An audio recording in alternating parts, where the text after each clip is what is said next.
እኔ ምለው ቆይ እዚህ ቤት ውስጥ ሌላ ደባል እንዲገባ አንተ ፈቅደሃል እንዴ? ኧረ አልፈቀድኩም። ቤት ውስጥ ሌላ ደባል አለ እንዴ? ይኸውልህ ማታ ጽጌ ሶፋ ላይ ተተኛ ነው ያለው አብርሽ ስለተን ከሲስን እሱ ደግሞ እኔ ለከፈልኩት አያገባችሁም ብሎ ይዟት ክፍሉ ገባ። ጽጌ ማታ ሶፋ ላይ አይደል እንዴ ያደረችው? እኔ እኮ በጠዋት ተነስታ ሄደች መስሎኝ። ቆይ ምን ያህል ስነ ስርዓት ማጣት ነው? በራ ተቆቁም እንዴ? የቤቱ ጌ ነው። አንተ ዝም በል ጽጌ። ቆይ አንቺ ማታ ስለምትሸብሽ ሶፋ ላይ ደርብ ይየሻል ነበር? ሶፋ ላይ ነበርኩ የተኛሁት። ከሶፋ ላይ ቁጥቃም ይዤ መጣችሁ። ከሶፋው ላይ እዚህ አልጋ ላይ ቀጥታ ወደቀች። ሰው ስላልተመቻት ተሸክሜ ይዤ መጣሁት። ራስህንም መሸከም የማትችል ሰውዬ እሷን ተሸክሜ ነው ትላለህ?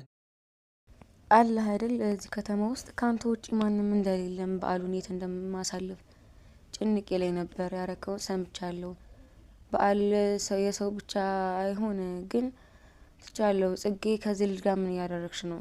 ከዚህ ጋር አትበሎሽ። ተንከስ የተባለ የኮራ የደራ ነው ሰው። ለምን አርፋ ወንድምን አጠብቅም?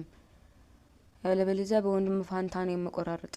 ውይ እባክህ እንዴ በኋላ በእጅ ሰበብ ይሆንብሃል። አይ ጽጌ በጣም ነው ግን የምትገርመው። በቃ ጊዜ ካልተገላበጠ አይሆንላቸውም አይደል? እንደ ዥዋዥው ያለ አብዱ ኪያር። እንደውም በደንብ እንድትቃጠል ለምን ቆንጆ ዜና አልነግርህም? ጽጌኛ ቤት ልትኖር ነው። ምን ላርግ? ፍቅሩን መቋቋም ስላቃተኝ አጠገቡ መሆንም መረጥኩኝ። እንዴት ልኖር ነው እንዴ? ነይ እባክሽ እንሂድ። እንዴ ውጭ መሆን ያልቻላል ቤት ገብታ ደግሞ ልታቃጥለን ነው እንዴ? እና ከዛ ሁሉ መከራ ከዛ ሁሉ ስቃይ ከነ ዝናና ግብረ አበሮቹ እንደሚታረድበት ከተዘገጃጀ መንጋ አውጥቶ ዛሬ ይችን እለት በዚህ በመሰለ በፍቅሪ በዓል ድባብ አምላክ ውድ የተከበራችሁ ቤተሰቦቻችን እናንተም እኔና እናንተ ካለንበት ጭንቀት ተለይተን ካለንበት ቤተሰቦቻችን በሰላም ለአመቱ ለኛም የመድብልም ጭንቀት ያወጣልን በሉ። አሜን በሉ ጋይስ፣ አሜን በሉ። በስደት ያላችሁ ወንድሞቼ እንግዲህ በዓልን እዚህ ሂደትና ሞት ለበቃ በእርዳ የተዘጋጀ በግ ማለት ነበረች እና ለነዝናና ግብረ አበሮቹ ትንሽ ደቂቃዎች ከ30 ደቂቃ ባነሰ ደቂቃ የቀራትን ትተናል። መድብልና አማካኝነት በመድብል አማካኝነት ከዛ ከገባችሁበት ጭንቀት ከገባችሁበት መከራ አጥቷታልና እኔም እናንተም ካለንበት ስቃይ ካለንበት የችግር እንጉርጉሮ ካለንበት ህመም ከተለያየነ ችግር ውስጥ ያላችሁ ቤተሰቦቼ እናንተ ምንንም ያወጣን እላለሁኝ። ሁሉም አሜን። ቤተሰቤ አሜን በሉና በጣም ደስ በሚል ሁኔታ እንግዲህ ተተና በሚታወቀው ብዙ መከራ ብዙ ችግሮችን አሳልፋለች። በመጨረሻ ግን ፈጣሪ ረድቷት ደስ በሚል ሁኔታ በመጨረሻ ለዚህ በቅታለታለች ማለት ነው። በጣም ደስ በሚል ሁኔታ እንደምታወፍክት ብለዋል። በዓልን መስለዋል ማለት ነው። በጣም ደስ በሚል ሁኔታ አሳልፈዋል። መካከል ላይ እንግዲህ የተተናና የመሳይን ሰጣ ገባ ቢኖርም ግን በጣም ደስ የሚል ሁኔታ በጣም ፏፈሽ ብለው በጣም ደስ በቃ በሚል ሁኔታ በዓልን አክብረዋል። እንግዲህ አብርሽና የግሌም እንግዲህ አብረው ሲወዛወዙ ነበር። ያው እንግዲህ ከተተና ጋር ሊጨፍር ቢሞከር አብርሽ የግሌ በጭራሽ በማለት ነው በመካከላቸው ሳጥፈው ውላለች።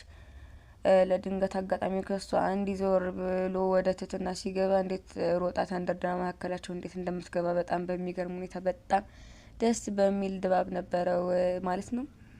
እንግዲህ ትትና ወዛው ዘሩን እያለች አብሽሪን የራሱ አድርጌው ዛሬ ግን እኮ በቃ ድጋሚ እሱን ምናምን ብላ ነበር ግን አልቻለችም። ዘጋ በተለይ ከትና ጋር ሊጨፍር እንደዚህ ሲል በቃ ሌላ በሽታ ይነሳበታል ህመሟ ማለት ነው የሚቀሰቀስባት። በጣም ነው የምትደነግጠው። ከባድ ነበር። ተንከሲስና መሳይ በጣም ሲጎረማመሱ ነበር። እንግዲህ በጽጌ አማካኝነት የታወቀው ጽጌ መታ በዓል አንድ ላይ ነው ያሉት ዛሬ ብቻ ሳይሆን ለቀጣይም አብሯቸው የሚሆኑ ጽጌ ምክንያቱም ቤት ኪራይ ከበደኝ ህይወት ብቻዬን አልገፋውም ስለዚህ አልሆንም በማለት ተንከሲስን የራሱን አለማድረግ ምክንያቱም ያንቺ እሺ በቀረጢቱ ውስጥ ውሃን ፈሳሽ ምንድነው ተብሎ ስለሆነ ይሄ ወሬ ያሰራው የመጀመሪያ መሳይ ነው እንግዲህ ግብረ አበሮች እንደሚፈልጉት ሲያቅ ተንከሲስ በምን ምክንያት እንደሆነ ማጣራት ጀመረ ማለት ነው።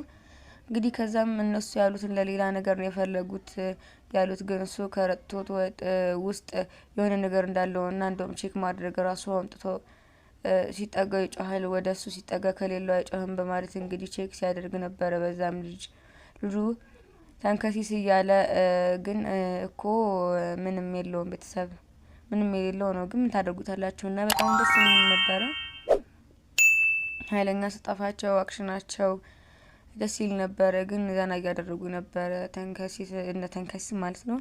ላይክ እና ሰብስክራይብ ሼር ያደረጋችሁ ጽጌን ላለማስነካት የሚችለውን ሁሉ እያደረገ ነበር የነበረው ማለት ነው።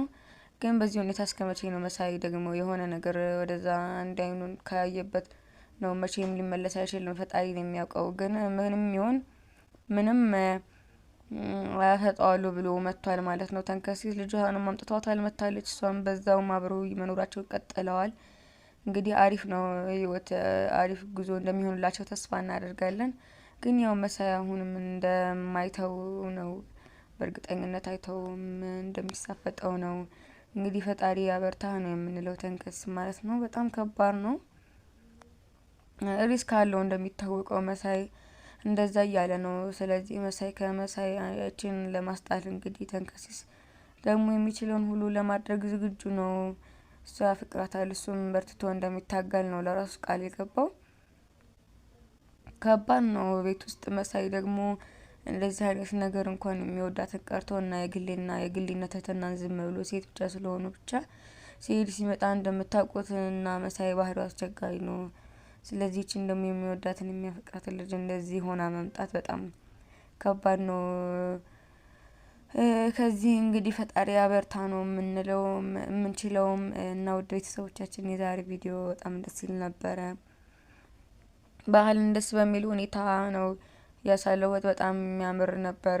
አሪፍ ፕሮግራም ነው። ቀጣይ ደግሞ ከዚህ ያማረ እንዲሆን ተስፋ አድርጋለሁ። በቀጣይ አዲስ ቪዲዮ እንገናኝ። ሰላም ቆዩ። ሰብስክራይብ፣ ላይክ፣ ሼር አትርሱ። በያላችሁበት መልካም ጊዜ ተመኘው። ውዶቻችን አብራችሁን ስለሆናችሁ በጣም እናመሰግናለን። ላይክ፣ ሰብስክራይብ፣ ሼር በማድረግ ተባበሩን። የእናንተ ላይክ እና ሰብስክራይብ ለኛ ትልቅ ዋጋ አለው። በያላችሁበት መልካም ጊዜና መልካም በዓልን ተመኘው። ባይ ባይ።